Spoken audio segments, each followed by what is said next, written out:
Léon à l'école olympique. Tome 6. La sélection. Chapitre 1. Les rayons dorés du soleil couchant baignaient les vastes terrains de Palmarou d'une lumière douce et chaleureuse. Les élèves, rassemblés en petits groupes épars, savouraient ces derniers instants de tranquillité avant le tumulte de la rentrée. Des éclats de rire et des murmures excités emplissaient l'air, tandis que les jeunes athlètes échangeaient leurs souvenirs d'été. Léon, Élodie, Paul et Léa étaient installés sur une pelouse bien entretenue près du stade principal. Léon, les jambes étendues et les mains croisées derrière la tête, observait les nuages roses et pourpres qui se dissipaient lentement dans le ciel. Ses pensées étaient focalisées sur un seul objectif, la sélection pour les Jeux olympiques de Paris.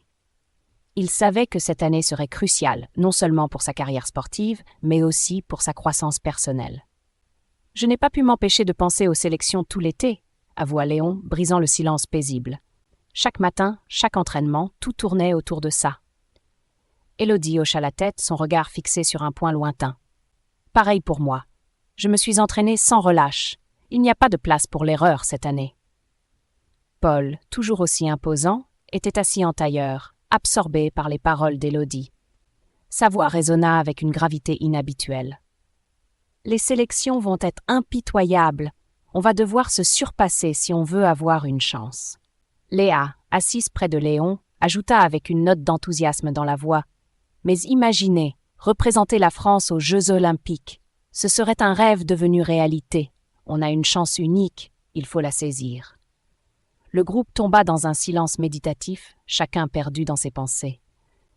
Les rêves de gloire et les craintes de l'échec tourbillonnaient dans leurs esprits, formant un mélange complexe d'émotions. Les rumeurs couraient que seulement 5 élèves de Palmarou seraient sélectionnés pour représenter la France et la compétition serait féroce. Le visage de Damien Malesherbes, avec son expression arrogante et ses 2 acolytes Justin et Siméon, leur revint en mémoire. Damien, toujours prêt à saper les efforts de ses rivaux, incarnait les valeurs élitistes prônées par Francis Pardon. Comme pour confirmer leurs craintes, les 3 compères passèrent non loin, leurs regards méprisants et moqueurs se posant sur Léon et ses amis. « Bonne chance pour les sélections, Renard », lança Damien avec un sourire sarcastique. « Vous en aurez bien besoin. » Léon se redressa, sentant la tension monter. Mais avant qu'il ne puisse répliquer, une voix familière et apaisante retentit derrière eux. « Ne laissez pas les provocations vous distraire de vos objectifs. » Albert Dubois, le directeur de Palmarou, se tenait là, son visage marqué par la fatigue et l'inquiétude. Il salua les élèves avec chaleur, mais une ombre de tristesse planait dans ses yeux. « Professeur Dubois, » commença Léon, « vous pensez vraiment que le ministre va décider des sélections cette année ?» Albert soupira profondément. « Malheureusement, oui, Léon, Francis Pardon a obtenu plus de pouvoir que jamais. Il est déterminé à transformer cette école selon ses propres idéaux, et cela inclut la sélection des athlètes pour les Jeux olympiques. Mais rappelez-vous, ce n'est pas seulement une question de performance, il y a des valeurs plus importantes en jeu. » Élodie fronça les sourcils. « Quelles valeurs, professeur ?» Albert sourit doucement. « L'intégrité, la persévérance, la solidarité, ce sont ces qualités qui font de vous non seulement de grands athlètes, mais aussi de grandes personnes. Ne perdez jamais cela de vue, peu importe les obstacles. » Léon hocha gravement la tête, sentant une résolution nouvelle se former en lui. Il jeta un coup d'œil à Léa, qui lui répondit par un sourire encourageant. Leur objectif était clair, mais le chemin serait semé d'embûches. Alors qu'Albert continuait sa promenade laissant les élèves à leurs réflexions, Paul resta silencieux, les yeux fixés sur Élodie. Elle parlait avec une assurance et une ambition qui le subjuguaient. Le grand hall de Palmarou était baigné de lumière, les rayons matinaux du soleil se reflétant sur les vitrages immenses. Les élèves, parés de leurs uniformes impeccables, murmuraient entre eux, l'anticipation flottant dans l'air comme une électricité latente. Cette rentrée marquait le début de l'année la plus décisive de leur vie. Les conversations se faisaient à voix basse, chaque mot pesé, chaque regard échangé, porteur de rêves et d'appréhension.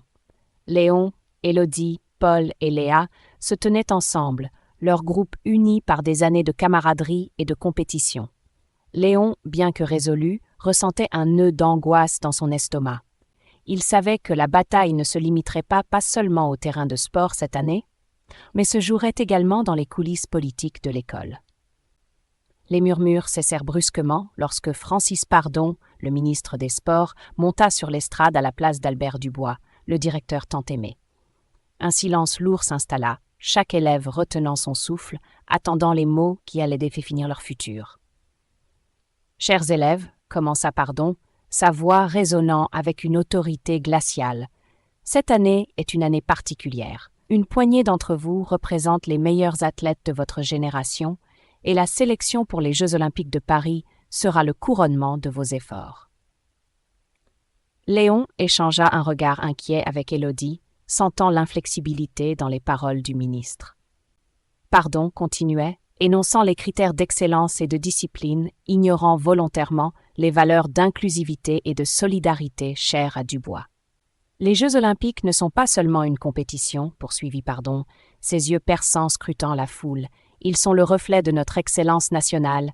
Seuls les plus méritants d'entre vous représenteront notre pays, et ils seront choisis par des experts hautement qualifiés.